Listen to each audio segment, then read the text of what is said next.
Good evening, everyone. This is Gil with Camppatton Family Compound.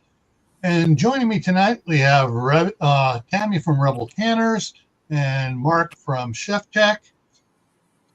And it is the Monday Night Fireside Chat. And tonight's topic is clean out your freezer. So we're picking up where we left off last week by putting stuff in the freezer. Now we're getting the stuff out of the freezer. But first, before I forget, let's say hi to everybody. Let's see who's all here. And okay, oh, cool. All right. So first one in was Walt Rogers, and then Mark made a comment on both our channels. Mother of the Garden Club is in here. Phelan Clan Wolf, Rick Thalen from Sydney. Kaylin Strain is here. And Lewis, It's the Marshmallow Man, has been a member of Tammy's channel for 7 months and my channel for 15 months. Diana 2 is here. Wampole, Wompol, is on your side there, Tammy. Actually got a comment here, so let's put that up here. There you go. That's the way to do it. Yeah. Yep.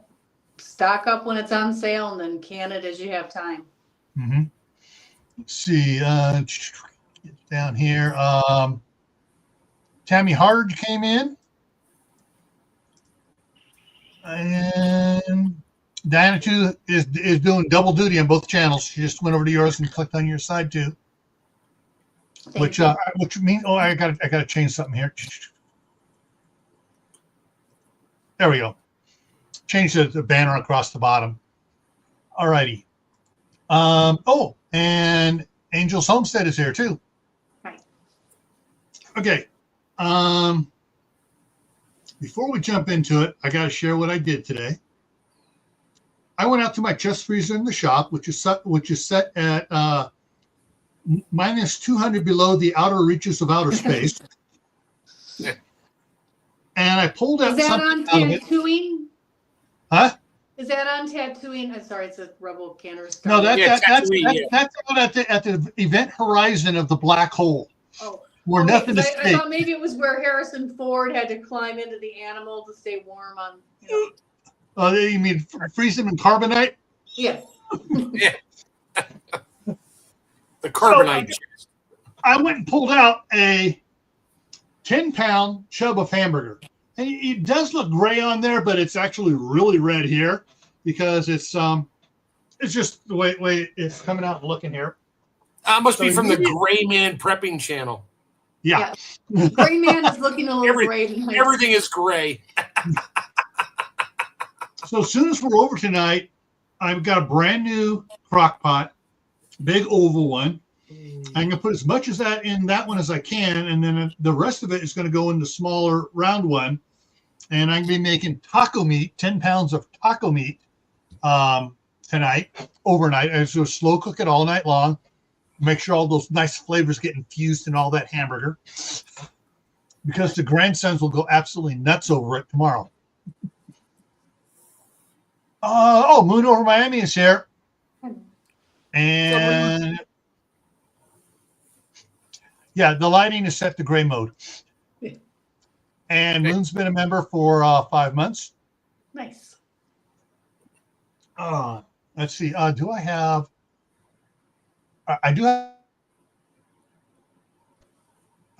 a slide quite things here to talk about to kick us off here. So temporary stored food. How long has it been in there? Mark will take off here in a minute and tell you the horror stories of his mom's chest freezer. One of the things, check the dates, and I'm going to jump down the next slide here real quick here. Date, like these all have dates on, or most of these have dates on it, so that's what you want to do. And what does it look like? I actually, when I was pulling this out, when I pulled this chub out, I pulled out the boxes of pizza for the grandsons and the other stuff that they like. dug down to the bottom of it, grabbed hold of it, pulled it out. Just as I got it out, it's like, ow, crap. And I had to set it down real quick because it was that cold. I was getting frostbite on my fingers that fast. That's how sub-zero it is. And so, but when I was down in there, I found a couple of pork shoulder steaks, bone in a seal meal. Ooh. That was no longer sealed. There was a hole poked in it. Ooh. And it was like, wow, that is some pale meat. That's a lot of ice in there. The key word you used, and you didn't even know it, was when I was in the bottom of my freezer, I found. That means I was not down to the bottom. Oh, geez. What's down on the bottom is 4 more 10-pound chubs, a couple boxes of pizzas all sealed up, and what else was down there? Well, the pizzas, the pizzas, a bunch they're in a bag, but they still freezer burn. So yeah, but those get pulled out because they're vertically, so they get pulled out off the one side, and several of the Hebrew National hot dogs, several 4-pack packages down in there. Oh, they last forever. Yeah. I mean, that thing, it's got the seal wrap on it, which I got to get. I can't tear it open. I got to get a knife to cut it to pull out the individual packets, and then I got to try to get into those. So those things are sealed tighter than. Well, I almost said something might have got me in trouble here. How I put this? I almost used what my grandma. I almost used what my grandmother used to say. So this is from my grandmother. So I'm going to clean it up a little. That's colder than a whore's heart. Wow. I got some other ones, but I won't say them. Yeah, she had some other ones too, like colder than a well digger's butt, and but he had another one referring to another anatomy part of a witch, but we're not going to go with that one.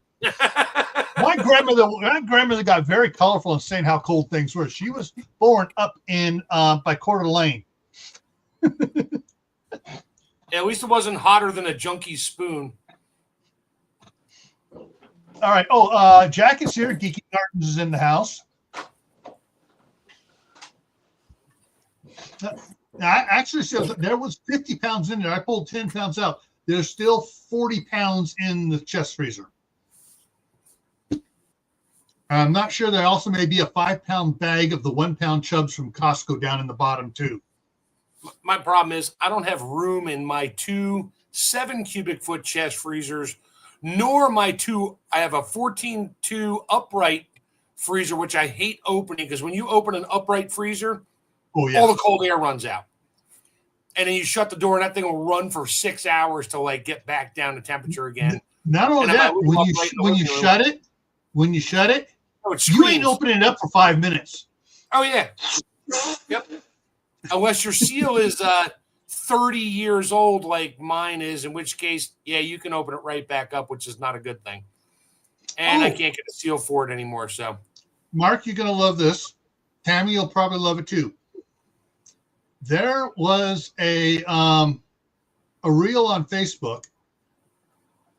The guy had an old 60s, all right, the 60s, maybe 50s refrigerator freezer. Took the door off, put voltage meters on, 2 different ones on so you can see how much its power it's drawn, and ran it for 72 hours. With the door off. With the door off. Wanting to see how much it drew. Not near as much as the new ones. Nope. Not near as much as the new ones, because there was no heating elements built in to make it frost free. Yep. And he goes, it was like half of what it costs to run the regular side-by-side frost-free. You mean the energy efficient ones? Yeah. Yeah. Real efficient. Yeah. All right. How about once a year when it goes down below 30 outside, you unload everything into coolers, put it outside, let your refrigerator thaw, clean up the water that melts out of it, and then load it, turn it back on, let it run to get cold, and throw everything back in there again. Yeah. Yeah. Sandy, my grandmother had one sister and 13 brothers. Yeah. They did not have indoor plumbing. And so she was a little salty. Yeah. They had a party potty outside. Hey, we had the topic of the 4-seaters before. I grew up with a 4-seat. Our church had 2 4-seater outhouses. No waiting, no lines. And nobody cared. Fresh air. Yep. And nobody cared. It's like, hey, how you doing? Mind if I sit here? Yeah, I warmed it up for you. You're good. Yep. Yeah. Well, my grandmother said they had a 3-seater. Yeah. And of course, with 13 boys, they only pooped in there. They peed behind the trees. Fertilize the garden. Yeah. All right.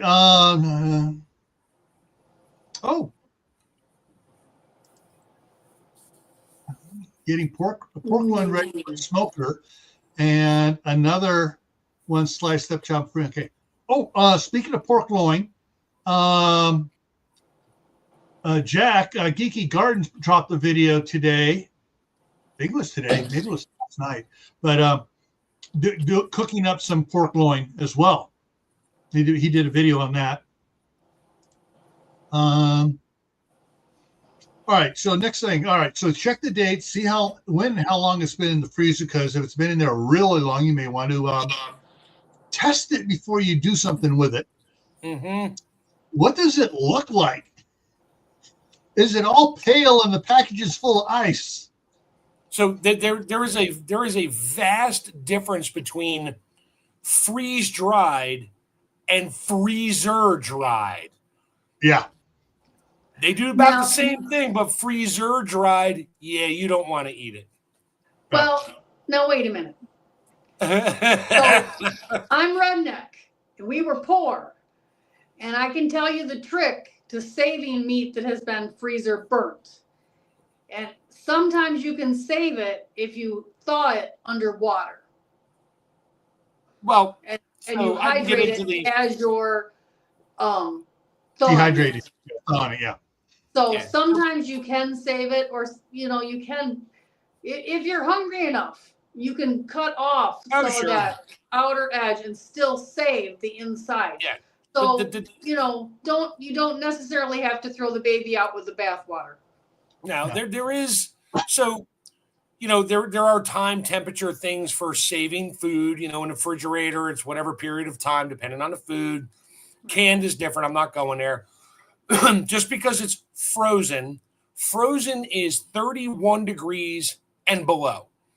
Mm-hmm. If it's at 30 degrees, it's frozen, but it doesn't stop bacteria growth. Yeah. It's not like my freezer where it's so friggin' cold, even the bacteria are in suspended animation. Right, to a point. I mean, unless you want pure suspended animation, you're not going to do it unless it's negative 273 or 0 Kelvin. It doesn't work like that. Bacteria will still grow. So after like 10 years of that cryovac duck that has no barcode on it, it still sort of looks good. No, don't eat it. It's 10 years old at 10 below 0. I really would. You might cook it and give it to the dog, but that's about. Yes, I did find one of those. I will find that video on 8mm, my JVC Super 8. It's on my other computer. I got to turn it on after 8 years. Get it off of there and somehow get it up onto YouTube because it is hysterical. Cleaning my mother's freezer out in 1992, 3, 4. Yo, it was brutal. My mom was so angry. But anyway. All right. So the last one here is fill frozen water. Basically, fill water containers to be frozen to put back into put into the freeze up, so that when you do go in there or the power goes out, you have all this froze. Oh I was waiting for that one. You have all these frozen chunks of ice in there, so that if the power goes out, it's full of cold, and it's not going to defrost, as quick. Now, what my daughter does with her upright over there, if has space, she will freeze a couple gallon jugs in the chest freezer, and when she has to pull something out of the upright, she pulls it out and throws a couple of those gallon jugs in there to keep it colder quicker. Put them up top because cold air sinks. Yeah. Mm-hmm. Now, one other trick while you're doing that to make sure that you haven't had any unintentional power outages that you missed, especially if you're like going on vacation, take a quarter and set it on top of one of those frozen containers of water inside, so that if it melts, the quarter sinks. Mm-hmm.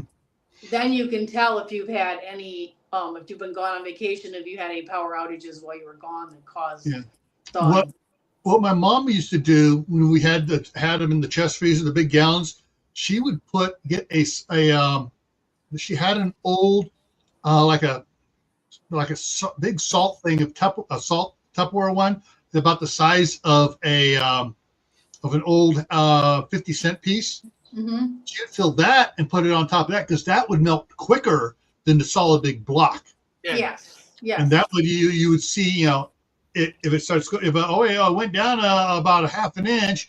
Okay, it was enough for that to go down, but And if you're really cheap and have no spare change laying around, which some of us are, or really poor and have no spare change laying around, freeze a little cup of water, not in a glass, in a plastic cup, something that you don't care about.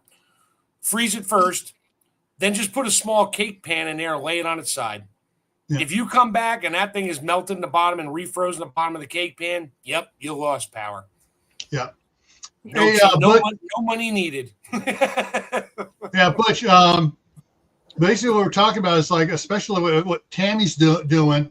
She froze the tomatoes because she didn't have time to do anything with them. And now she's pulling them out of the freezer to process them. Strawberries too. I got some strawberries I need to make jam. So any berries that I froze this summer, I didn't have time to do stuff with, and all the tomatoes. I've never done the tomatoes before. Everybody told me they were easier. They were right. I agree. I will be doing it again. Way easier than blanching them. Yeah. Well, anyways, so tonight when I put this 10 pounds of hamburger into the crock pots, and let it slow cook overnight, then I'm going to strain it and do everything else, and then I'll get it cool and get it into the refrigerator, because I'm going to have grandkids tomorrow. However, Wednesday I don't have grandkids. There you go. Actually, I do have grandkids at 2. Crap. Uh-oh.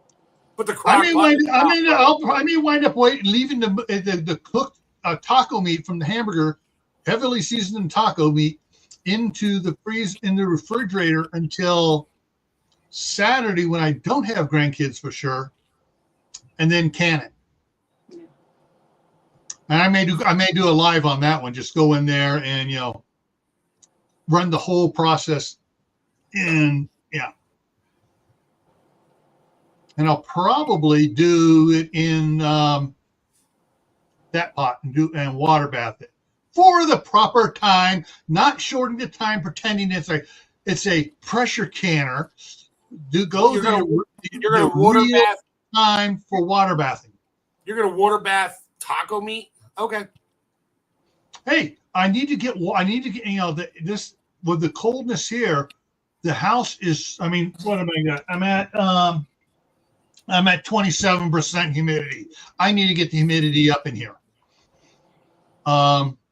So what I'll do is I'll water bath it for the 3.5 hours. I'll look at the book before I start it. Check 3.5 or 4. Yeah. I don't water bath meat, so. Yeah. So when I do it, all that steam will be coming up into the house and humidifying the house and making it so I don't get a bloody nose at night when it drops down to 19% humidity. Or just leave a pot of water boiling while you're running the pressure canner so you're not hovering Well, over so, a yeah, pot of yeah, so- boiling water for 3 hours.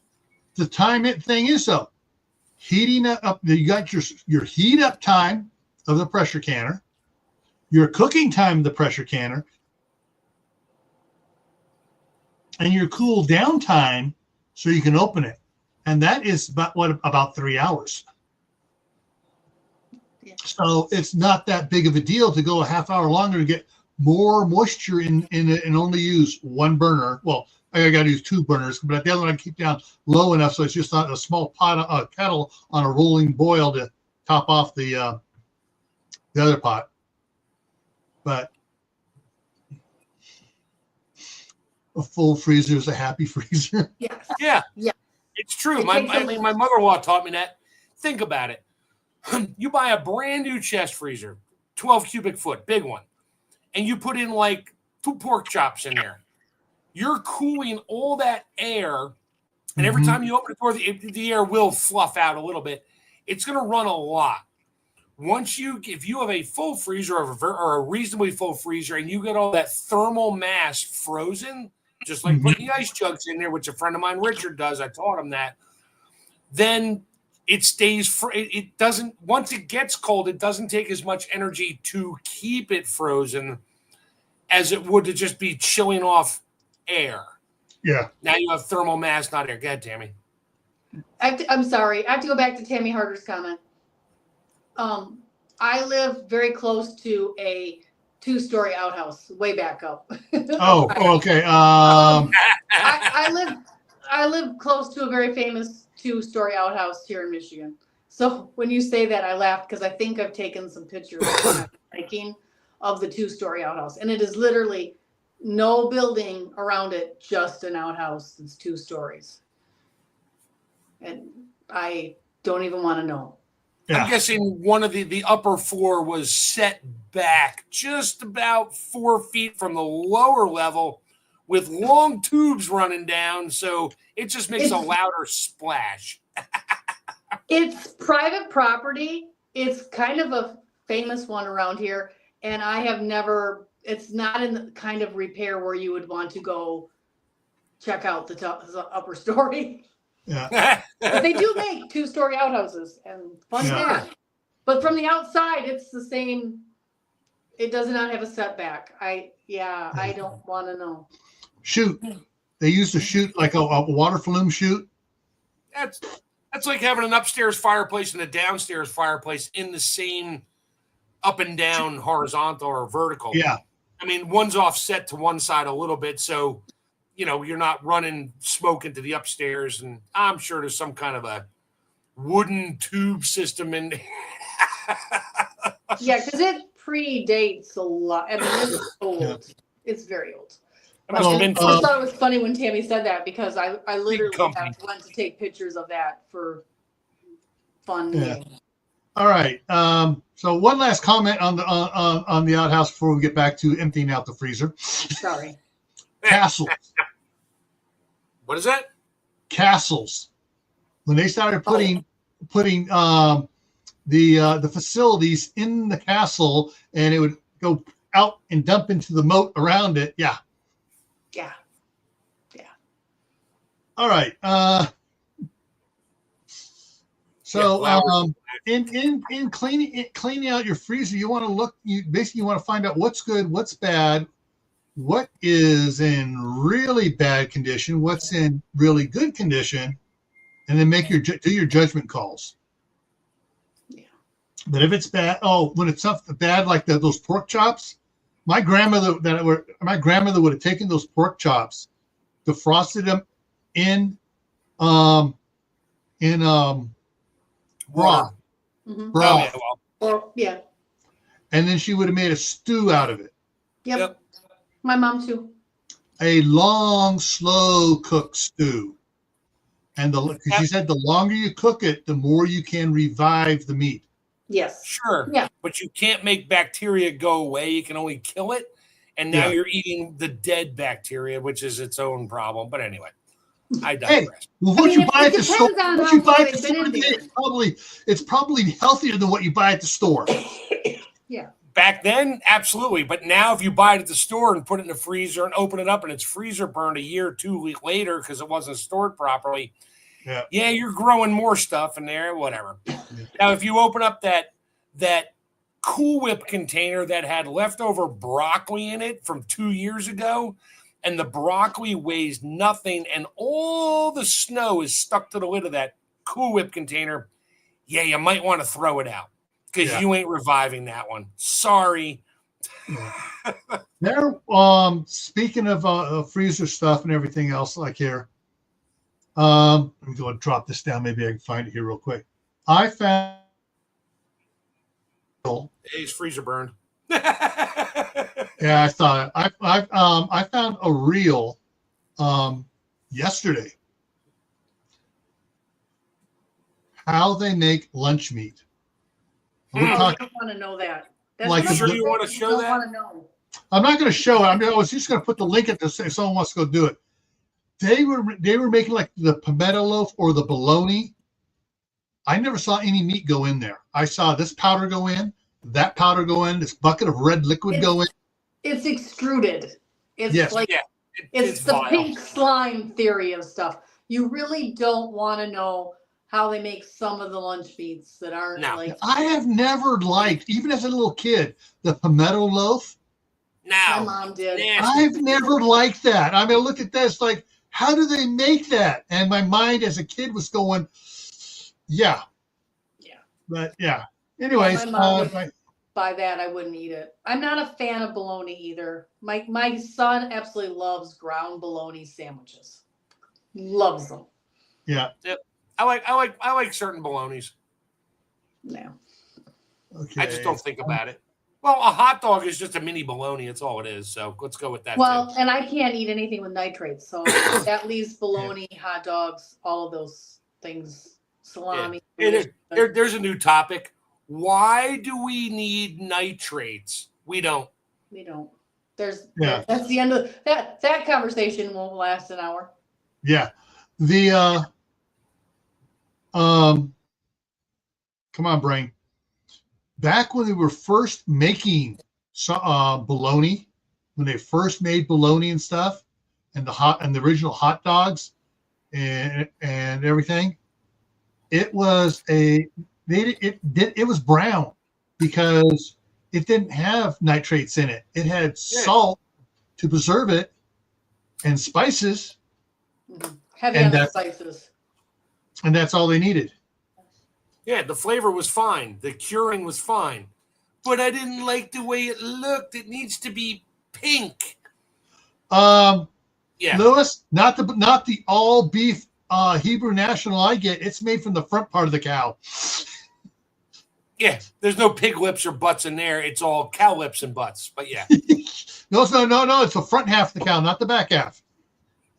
Okay. Sure. So it does have. It may have cow lips or cow It has tongue. in it. cow lips. It has. But on a side note on that one, I'm looking for this other thing I'm looking for. Some of the stuff that's ground up into some of the hot dogs and the bologna. McDonald's hamburgers. Yeah. No. Hot dog and bologna that's quote kosher is liver. Yep. Well, that's where That's where a lot of the vitamins and minerals are in the cow. Is in the liver washed is basically a liver bologna. It's just pure liver. Yeah. I'm not I don't do eating liver liverwurst. washed. I'm not Nope. eating liverwurst. Can't stand it. Yeah, my mom. Tastes like pasty chalk. Yeah. She'd open that jar and I'd leave the house. Okay, let's see. And Brunswager. I have some German in me, but I am not a big fan of some of that German food, especially the stuff with the liver. Tea washed is pretty good because there's like no liver in it. Yeah. That's a different washed. Yeah, it's just a pork washed. Oh, okay, found it. How deli meat is made. Yeah. Oh, I have God a- help. How things are done, how canola oil is made, how a peel is made. Yeah. No, I No, I don't want to know. Some things I don't Well, I want like to to know know. so I can tell somebody and watch them freak out when they're saying, "Oh, peel's great." Here, watch this first. Then tell me how it's good it is. You can't wash it off. I don't care what chemical you use. A peel will not wash off. Yeah. All right. So cleaning out your chest freezer. Or upright. Chest freezer, upright freezer, yeah, either one. Open up the refrigerator. You got the little in the upper box in there, which actually cools the refrigerator down. Old school ones. Yeah. When cleaning it out, have a plan of what you plan to do with what you're pulling out. Such as me, I'm taking that 10 pounds of hamburger. I'm going to cook it in the crock pot with a whole bunch of spices and seasoning and stuff and make taco meat because the grandkids absolutely love it. And make taco meat and stuff, and then can it so it's on the shelf where it's shelf stable and I don't have to worry about the power going out for that. And I'll probably cook some of it on another one of the chubs up next week and get one of the number 10 cans of the Monarch baked beans, mix it together like I did before. Like right there is one of the cans of Monarch baked beans when I was cooking here on the stove, and can that and just, get some of the stuff in the bottom of the chest freezer. My wife has been saying, get it out of there. So I'm going to get it out, cook it, and that. I'm going through. I'm finding a couple packages that were seal mealed that had bone in, like the pork shoulder steaks and stuff. That some of them got poked, some of them didn't. Well, I'll be tossing others. Time to make pork roast. I love canned pork roast. I have been pork free, so I haven't gotten it. I'm doing pretty good on this pork free thing, except for a few things. But yeah, I love canned pork roast. It's just the pork, potatoes, carrots, makes the gravy in the jar. Oh, so good. I just did earlier. Was it today's Monday? So Saturday, I did a 5-pound package of hamburger that I picked up at Sam's Club on its almost expired, where they drop it down 25% or 24% to get it sold. I looked at several. Oh, this one looks the best. No brown on it at all. Brought it home, tossed it in the my daughter's crock pot that was over here. And then I also picked up a bottom round roast, and that went in a small one. And I left it in there so long that I was able to pick it up without it falling up. I cut it in quarters, pick it up when it didn't fall apart. But when I was put in the glass Pyrex to put it into the refrigerator, so I could peel meat off of it and nibble it here and there. It was just one piece was sticking up a little high, so I pushed down to the spoon and it just kind of fell apart. Yes, it was like pulled beef. If I had barbecue sauce to put on it, that would have made a heck of a hoagie sandwich. Ooh, hoagie sounds good. Yeah, and that's the thing is, if like I got several more of those that are frozen when I thaw them out and I cook them all down and stuff. I will, especially if my boys come up, that's what it's going to be. It's going to be barbecued, not pulled pork, barbecued pulled beef, sandwiches for them. But that's the thing is you can figure out what you have, what can you do with it when you take it out. And the thing is, even if I do some of those they're not here, I can can a jar with the barbecue sauce already in there. Can it up. The thing with barbecue sauce, you have to watch, because some of the really sugary ones will burn. Yeah. So it's almost better to do it without and then put it on later. If you're into like a Sweet Baby Ray's kind of sweetness, those will scald. and Yeah. burn, and it will not taste good. But like an open pit, you can get away with. Yeah. I have some. I got a couple different ones from Kinder's. One is sweeter than the other. Of course, I'll not be using the sweet one. I'll be using the other one. And but sweet baby Ray's. Do you know where the sweetness comes from? Molasses. High fructose corn syrup. I don't use it. I Yeah. just know that that's Yeah. it will actually Yeah. burn right in your Yeah. jar. If you use just regular Ray's, it has that's just called Ray's, no sugar added. Yeah, that's no sugar added. That's good. I canned cherry barbecue sauce with my niece, and I don't think I'll ever go back to a different kind. The homemade cherry barbecue sauce was really good. Yeah, and that's if when the staff sergeant comes up here, and we have time to work together in the kitchen canning and doing it, we will be doing homemade pasta sauce, homemade diced tomatoes, canning them, barbecue sauce. We'll be making our own ketchup because she found a recipe, a knockoff recipe for Heinz 57. Mm-hmm. So yeah, we'll be making that, ourselves. And that's where and that's where we will be getting a couple more freezers for all the tomatoes to freeze the tomatoes during the summertime so we can can during the wintertime when we need to can indoors and heat the house up and get all that nice steam in the air. Yeah, I was really pleased. I have never done the tomatoes this way before, where I froze them whole, just cored them a little bit and froze them whole, skins and everything. I had so many aromas and I could not get them done. And they take up a lot of space until you thaw them. And I had a full, like this huge gallon bag, and I just thawed it and drained the water off. And now I only have about 3 inches in the bottom of that gallon. So if you take those frozen tomatoes, put them in a mesh strainer, not a colander with big holes in it, put them in a mesh strainer, let it drain into another pot, you will have essence of tomato broth. It's clear and still tastes like tomato. There's a lot of chefs out there, all kinds of. I've watched it be done. I'm like, yeah, where they put it in the trays and let it thaw through cheesecloth, and they keep the liquid, and they use that in certain recipes. And sure, there's nothing wrong with it. It's just tomato flavored water. I've thought about actually draining it right back into the bag I keep in the freezer for my vegetable broth.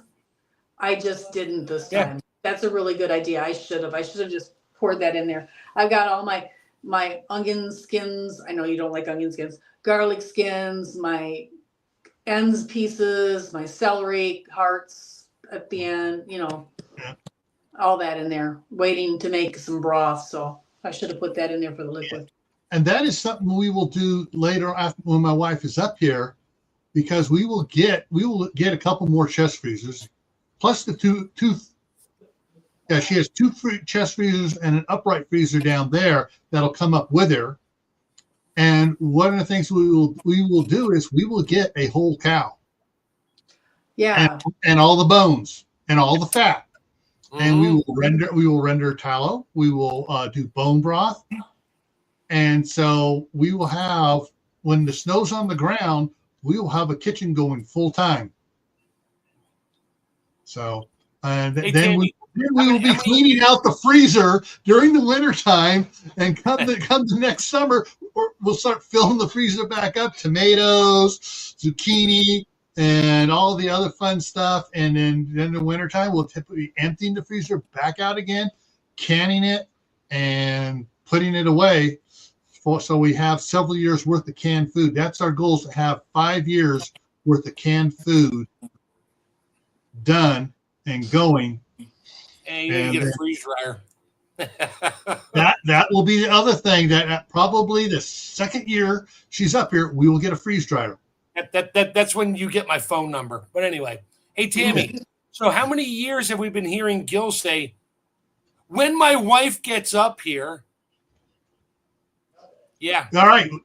I've known Not him for minute 5 now. years, so I'm going to say 5. Only When, because all right, that's as long as I've known him. when I retired in 2018, it was a 8 to 10 year plan for her to come up here. All right. So we are in year 7 now, and she's getting fed up with her work. And I told her, hey, once you're up here, fine. You can watch your kids part of the time, and each of us, you can get an in-house job, accounting job, like it's easy for accounting indoors, and I can then go over to the Idaho Supreme potato place and work over there, get a part-time job over there, or a full-time job over there, or work around one of the other places here locally, or I can go in Idaho Falls. I mean, I predict there's going to be a Costco is paying whole lot $30 of an job hour openings now. soon.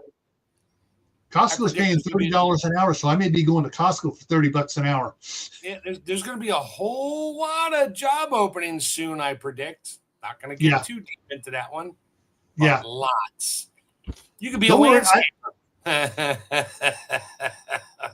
Don't worry, I got some on the schedule coming up here in the next couple of months. Some topics dealing about that. I sent you 2 memes to the Gray Man prepping for Thursday nights. Okay, but that's so we're planning on using a lot of freezers to put stuff in during the summertime when we don't want to be canning. We're going to be so busy in the garden, and then because when snow hits the ground out here, it ain't we ain't working in the garden no more. The only thing I'm doing inside right now, like today, I went out there. Oh crap! It snowed. It wasn't supposed to snow last night, so I shoveled off the driveway, got it all moved over, got my my pickup, which had a semi-dead battery. Everything was working, but it was go. Okay, I don't want to kill the battery. Got it charged up. Got it moved back over from out in the field onto the driveway, and so tomorrow I'm hitting the bank, dropping off my daughter's check in the bank. I'm hitting Winco. I am picking up. Hang on a second. Brain Aid from Gray Man Prepping. I'm getting bread for the grandkids because I have the grandkids Wednesday, Thursday, and Friday. Hot Pockets for Hot Pocket 4-cheese pizza for Eli because that right now he's on that kick.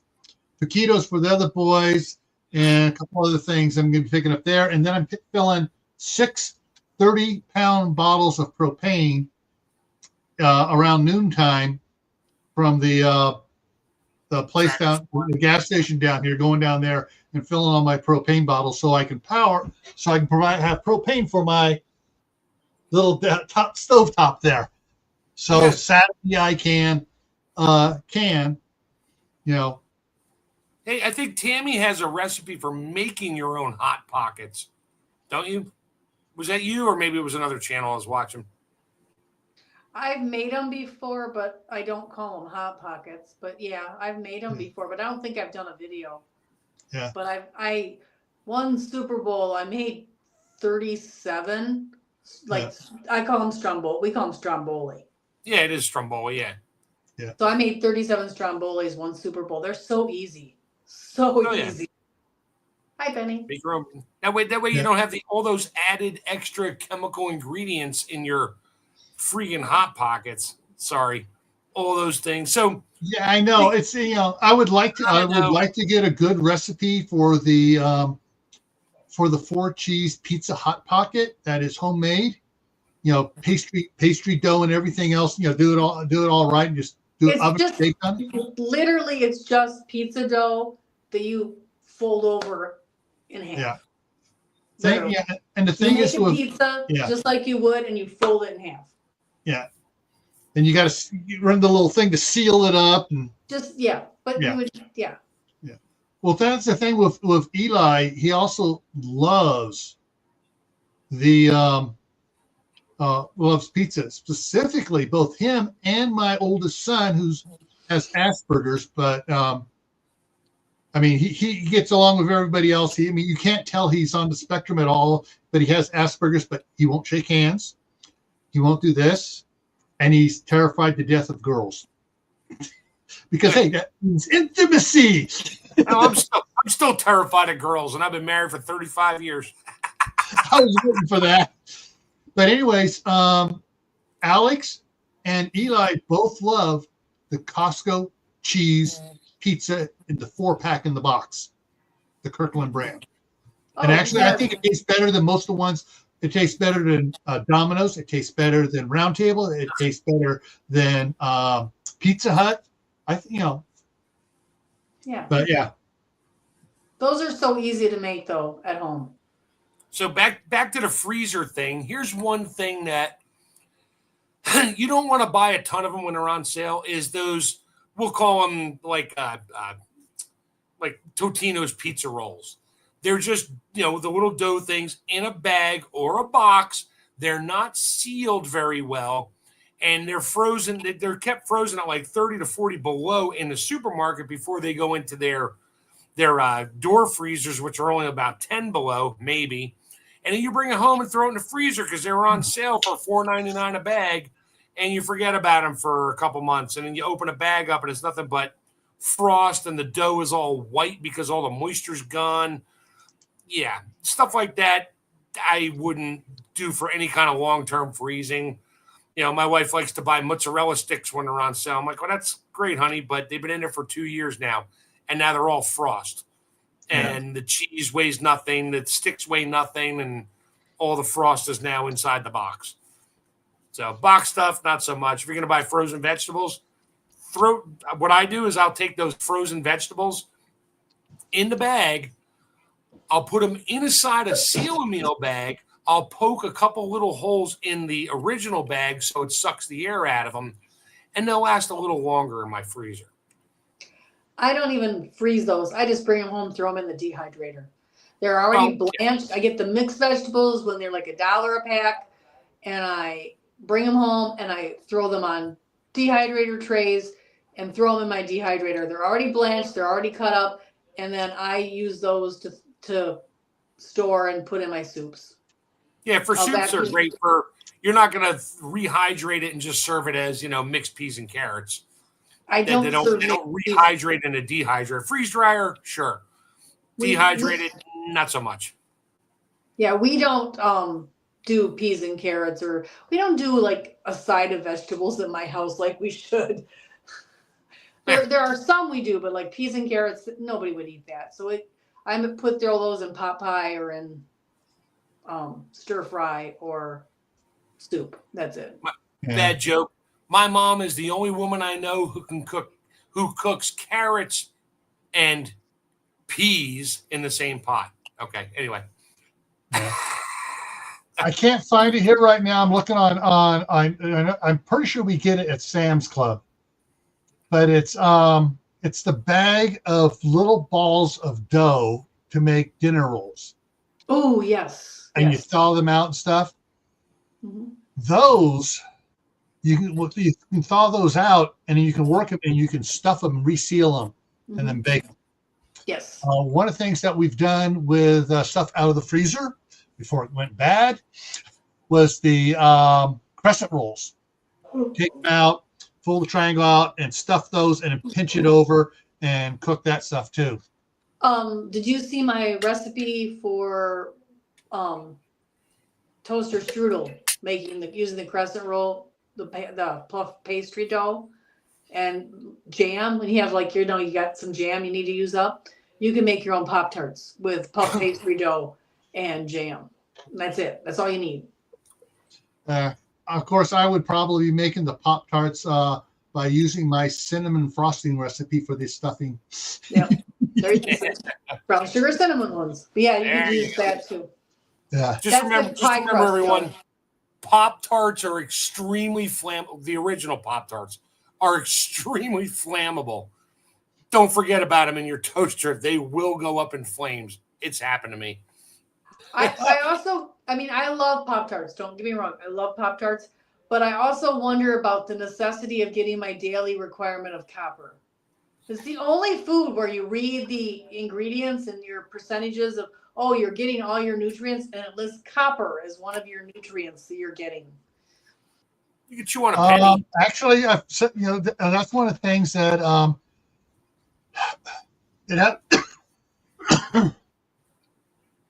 you got to be in between.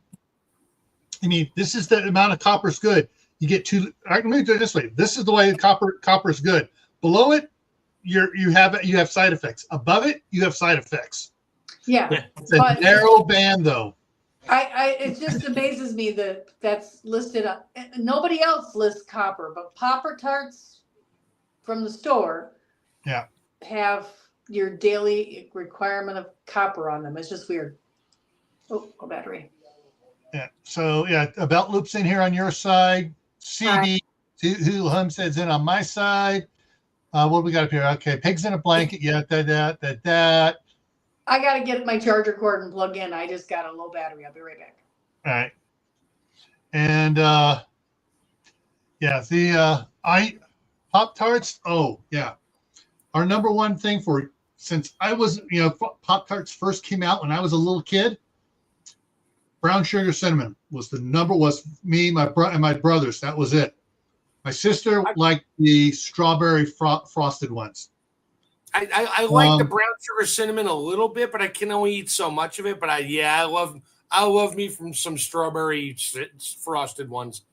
Those were just good. And then I found out that they stopped using sugar in it. Well, 30 years ago they were great. Now, not so much. Yeah, because 30 some odd years ago, when I got married, they still had sugar in it.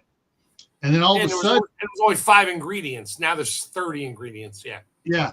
And now it's like high fructose corn syrup. All right. And I told my daughter, hey, you need to stop giving this to Eli, because when he has one, he's going off the rails when he comes over here. And she goes, what? It's good. I showed her the ingredients. No, it's not good. Bad. Yeah. Red dye number 7. Yeah. Stop that. Yes. Yeah. Yes, and just an FYI, they're changing all the names of the dyes now. They're not going to be red dye number whatever. They've changed them to have natural color number 27. Yeah. Yeah, unpronounceable, so they can hide them in your food because people have realized they're bad. So watch out. They're changing that too. You're going to have to relearn. And start looking up on the internet to see what it really is, and then be like, oh, look at that. 16 pages deep, it's red dye number 7. Yeah. And I think, but what's his name is when he gets approved, it's going to say, no, you can't rename it. This is the name. You have to use it. You can't use any other name in the ingredients. Yeah. If we ban it under this name, you can't change the name and say, oh, it's not. That's not it. And you can't change it a little bit. No, it's. So I hope that happens. Every other country, we already talked about this. Every other country in the world has 12 ingredients in Captain Crunch, except for us. We got 37. Yeah. I need to have that niacin and riboflavin in it. No, you don't. It's all chemically engineered crap that they shoved in there to make it look like it's healthy for your kids. Sorry. Yeah, I'm gonna pick on one thing before we drop this. A place we don't go to because of this. McDonald's. Yeah, in Canada, in England, in France, 3 ingredients with an optional 4th of salt. That's it. Yep. Here in America, 20 some odd things in it. In your French fries. In the French fries. Yep. I've eaten at McDonald's in Paris. It's not good. It's not good. Well, then they may be keeping their lard too long. Yeah. It was not good. But when I was growing up, and even when I think I'm not sure. I think even when my daughter was born and was doing it was still lard. Yeah. Well, this was 1985. It was probably lard, just like in the U.S. then, but their food was not good. Well, their stuff was most McDonald's in different countries they don't. Well, back then they weren't importing their stuff from America. They had their local sources for McDonald's corporate in Germany, in France. So and I had McDonald's in I was in Germany back in 79, and it tasted different. It was still okay. It just didn't taste like American McDonald's. And the same thing in Portugal. I had in 83, I had McDonald's in Portugal. And I had a cheeseburger there, and the bun tasted different. Everything was different because it's all locally sourced per McDonald's, their guidelines. So it needs to be this, and this. So the flavors were a little different because the wheat was different. It wasn't whatever. I'm not going to go down too many avenues there, but it's still good. I mean, it passed their flavor profiles where, okay, it's good. It just tastes different to us because we're used to what we're eating now. We go to another country, it's like, oh, this tastes weird. It's like, no, that's actually how it probably should taste, but that's besides the point.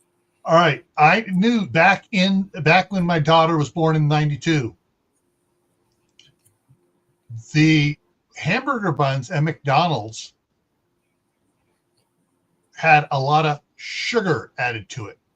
Yeah. Of course, they changed it to high fructose corn syrup later on, but it had, because all the kids loved it because the buns were so delicious. Yeah, basically you had a hamburger with a cinnamon roll. Yeah, with no cinnamon, just the sugar and bun. Yeah. Yeah. I know. And when I was a kid, we would go to. Mayor Tammy. Not you, Tammy. The other Tammy. When I was a kid, we would go to Burger King and get the hamburgers. Mm-hmm. McDonald's and get the fries, and go to Wendy's and get the shakes. And now I can't drink a Wendy's shake, especially now that I know what's actually in a Wendy's shake. I can't. You know what? I don't care where you go these days. Everything in milkshakes, it's not milk. No, it's not even close to milk. It's not even a dairy product anymore. It's just a bunch of chemicals all combined together that look good and taste good when they're frozen. Yeah, no. I'll make my own milkshake. I'll go buy some Haagen-Dazs vanilla ice cream, some local milk, and throw it in a blender. If I really want a milkshake, I haven't done that in probably 20 years. And I'll make a milkshake. That's a shake. Maybe a little vanilla extract if I'm in a mood. That's it. All right. Well, give me a second. I'm going to go grab something here. Uh-oh. Here it comes. I have a Ninja Creamy, and I really love it, but I just got a Nutri-Mill Artiste with the ice cream maker. So I'm going to have to use the Nutri-Mill Artiste and make some ice cream and see if I like it as much as the Ninja Creamy. I thought the Ninja Creamy would freeze it, but it actually just blends it after you open it from freezing it. So it's not really. Yeah. It's just a glorified stick blender. But. Yeah, my wife bought some kind of I have an ice cream machine. She bought something new. That's another ice cream machine that she wants to use. We haven't used it yet. I'm going to go up and get some, is it A2A2, the milk, whatever? I've been buying that. I have been buying that, and I really love it. I drink it too. But I'm going to go up to the farm up there in Chambersburg and get a half a gallon or a couple quarts of heavy cream. Yeah. And I'm going to make ice cream out of that. Yeah. And some right. real cane, cane sugar, not sugar beet sugar. Yeah. All right. So this is recent at the store. So I'm gonna make myself big for this one. Uh-oh. Okay. And look at the short ingredients. Milk, non-fat milk, cream, sugar, corn syrup, whey, not high fructose corn syrup, just regular corn syrup, whey, vanilla extract. What's the last thing say on there?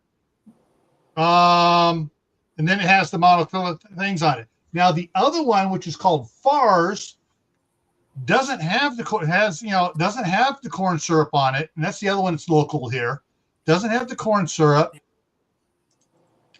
Doesn't have the mono and diglyceride and the polysorbate, but this one's healthier than a lot of the others. But the Fars is almost almost the way Breyers used to be.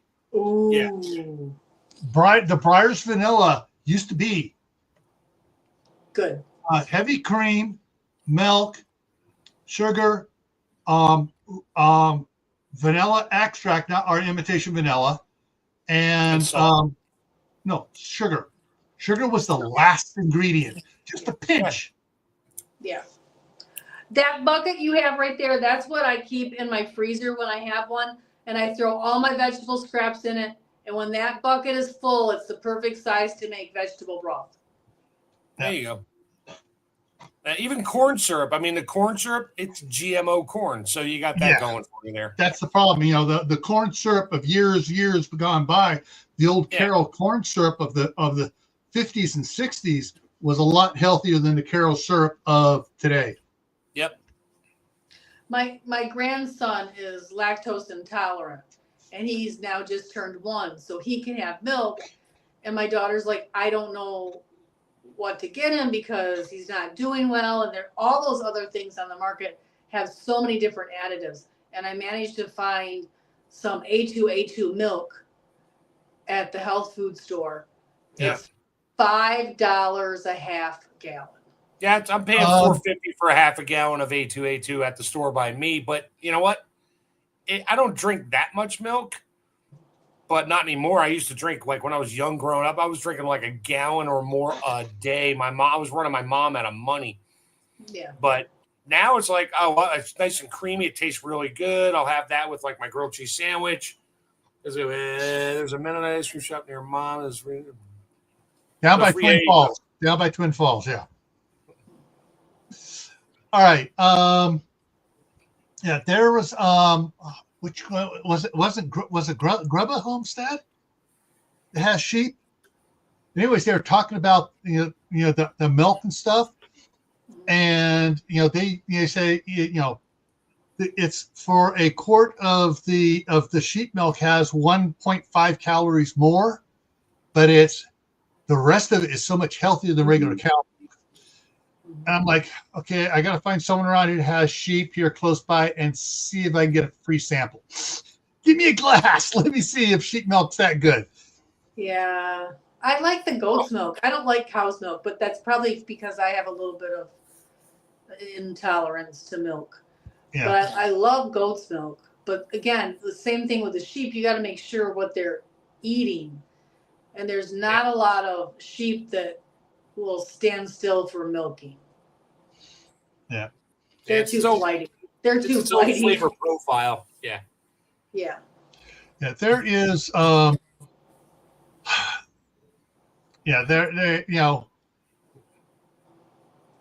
all right. We had a Guernsey Jersey 50-50 mix cow.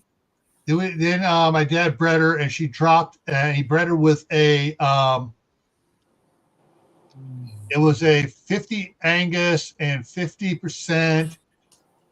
I think it was a Guernsey, and so I mean a gallon jar of milk after it sat in the refrigerator for 2 days. Had over a quart. You can see it was a hard line of cream. All right, over a quart. The skim milk was like half and half from the store. The cream on top, literally, I would unscrew it and have it clean. Go scrub and clean a quarter, and drop it, and it would go in about from 12 inches above. It would go in about halfway and stop. And stay standing up. Yep. That's some rich cream. That was some rich ice cream. Yeah. Oh, yeah. All right. We're at our time here. So let me go ahead. So coming up here. Ooh, that slid down. Let me get back up to the proper date here. Okay. Tomorrow on Gray Man Prepping, the topic is off-grid laundry, and that was suggested by Tammy Harder. Thursday's the Midnight Ride. Friday, back here, suggested by someone else in the side chat here by email. That topic is going to be cheap stuff that does the job. All right. And then Saturday on Gray Man Prepping is reality check. Stay calm, people. Reality check. Get ready for what's coming. And we're going to explain some stuff there and got some other ones coming up here. Then next Monday was suggested canned foods for the elderly. Oh, okay. All right. So I'm going to try to get tomorrow after I get back from the store. I'm going to try to set up all the live streams up through next Monday. So you'll get the link and stuff, and you can work on that a little bit. Coming up here farther out though, not tomorrow, but the next Tuesday was also suggested by somebody. Over-the-counter stockpile, vitamins, minerals, aspirin, etc. So we're going to talk. That's on Gray Man Prepping Tactical Tuesday. We're going to talk about over-the-counter stockpile. Friday the 14th is going to be Valentine's Day. On Camppatton Family Compound. Oh no, Valentine's Day's on a Friday. Crap! I hope I'm not on coverage. Friday the 14th is Valentine's Day. Friday the 14th. Yeah. But we got some other ones coming up here. Let me see if on February 22nd on Saturday, Survival Saturday for Gray Man Prepping is imports and tariffs. Costs are going up. I know I had some other ones here. I got to find out what happened to them here. He put that on hold today, FYI. I know with Mexico because And Canada. He did Canada too. Yeah, that's the only one I heard was about Canada. I heard Mexico that the president of Mexico and him were talking, and they put it on hold for a month. And she's put 10,000 troops on the border.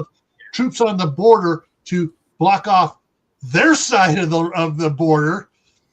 So now block the air traffic coming in from Colombia would be okay. Yeah. Well, I got more on the air traffic coming in from Mexico under something. I got something else to talk on that coming up here. Where was the other one? So where's the medical one? Minerals. I can't find it. I must have moved it down on it. I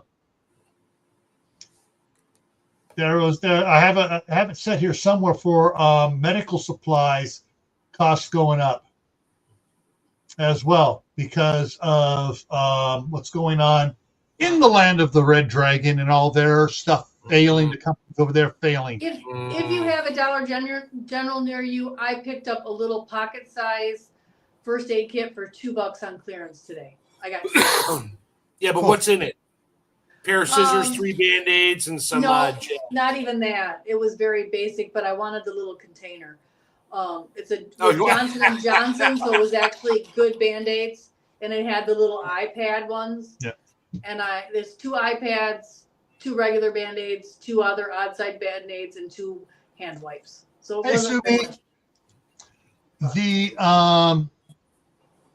so I found it on March 4th. So a month away for Tactical Tuesday. Medication prices going up, and our channel member that suggested that one has sent me a bunch of emails on it already. So I love it when the people suggest a topic and they send me emails of information. That's helpful. So speaking of which, if anybody has recommendations for topics for either Camppatton Family Compound or Gray Man Prepping, there's the email address. It's also in the bottom of the description of both channels on every video. In the very bottom is the email address to send suggestions to. And I'm going to try to go live tomorrow when I do the tomato paste. We'll see. So okay. Be about 2:00-ish in the afternoon, 2 o'clock. All righty. No Thursday, but tomorrow. Now, Sumi, do you know what the give and take was on that? what was the give to make him take back the tariffs for 30 days? Was that why Trudeau resigned today, or said he was going to resign today? And he says, I'm resigning, but I'm going to wait until we actually do the election and to see who's going to take over. I'm not running. Whoever takes over, then as soon as they're elected, I'm out. He's been saying that for 30 days, though. Yeah. So. Maybe he just said, you know what? No tariffs. I'll let you make Canada the 51st state and give me 10 pounds of cocaine and we're good. I saw the most unique map of Canada divided up as 51st to 60th states. I really love Van City. The only thing was Quebec wasn't included. That's still a French province. That's why. I really love Van City van life, and he was scolding Trudeau, and he's like, "Dude, just invite Trump over. We'll all drink maple syrup together, and we're nice people. Try to be nice." He was saying, and I mean, Canadian people are super nice, super nice, and like I don't get why we were doing this with Canada, because I think they're like with us, more than any other country. So I don't get it, but it was funny. Come on, invite him over for a pint of maple syrup and make up. It was really cute. Yeah. So should she put several things in here? She has in border security and choosing a border czar, and then the joint task force. So, all righty. Yeah, so that covers everything there. Stuff coming up, and like I said, my calendar is full of topics up to April 2nd is the next Fireside. The next thing open, that's Fireside chat. So we'll figure out something on food canning and whatever, or by April 2nd, April 7th. And if there's something you guys want to see, put a request out, and if I know far enough in advance, I'll do a video on it to match our live. Yeah. So I need suggestions. I'm kind of like bored with canning right now because I need some inspiration. Yeah. Buy a freeze dryer. You'll be inspired. Yeah, well, I don't know anybody that's going to give me a loan for that. So yeah, I need to start doing. I found a nickel on the pavement today. I need to just start. Every penny I find spare change laying around, I need to just start making payments on one until I get one paid off. Oh, more stuff for me to remember. Forward pauses, regulatory measures, retaliatory measures to U.S. tariffs after. Yeah, it's because 90% of Ford stuff is made up in Canada and imported down here. Oops. Actually, more Ford stuff's produced in Mexico. Right. Well, you got the Windsor, Ontario plant that makes a lot of engines and that. So, yeah. Anywho, we're kind of done for tonight. And if you have any suggestions for canning, cooking, food preserving, whatever, let us know. We can add it to the list. We got some cool ones coming up. And so everyone, go check your freezer. See what you need to get out of there. Go find out what you forgot that's in there 10 years ago. Yeah. All right, everyone. See you around. All right. Have a good night.